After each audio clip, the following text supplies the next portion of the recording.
बुलढाणा जिल्ह्यातील मोताळा तालुक्यातील लिहा येथे मागील एका पुतळा विटंबना प्रकरणाच्या रागातून 2 गटामध्ये तुंबळ हाणामारी झाली असून यात 6 जण गंभीर जखमी झाले आहेत। गेल्या ऑक्टोबर महिन्यात मोताळा तालुक्यातील लिहा येथे महापुरुषाच्या पुतळ्यावर देशी दारूच्या बाटल्या ठेवून विटंबना झाल्याची घटना घडली। त्यावेळी लिहा गावात तणाव निर्माण झाला होता। जिल्हा पोलीस अधीक्षक दिलीप भुजबळ यांनी घटनेची दखल घेत पुतळ्याजवळील अतिक्रमण हटविले होते।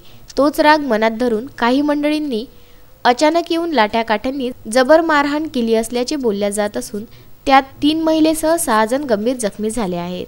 कशामुळे झालेलं आहे? शेतात मुलं चालले होते, त्या मुलांना 2-3 लोकांनी शेताच्या रस्त्यात अडवलं आणि त्यांना इथं मारलं।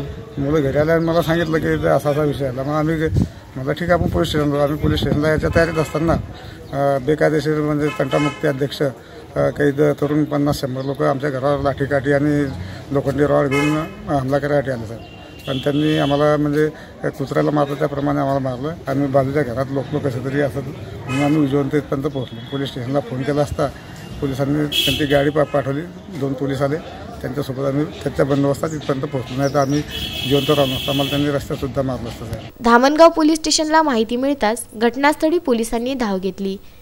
जखमींना बुलढाणा जिल्हा सामान्य रुग्णालयात भरती करण्यात आले आहे, तर दोन्ही गटातील आरोपी विरुद्ध गुन्हे दाखल करण्यात आले असून गावात कडक पोलीस बंदोबस्त लावण्यात आला आहे।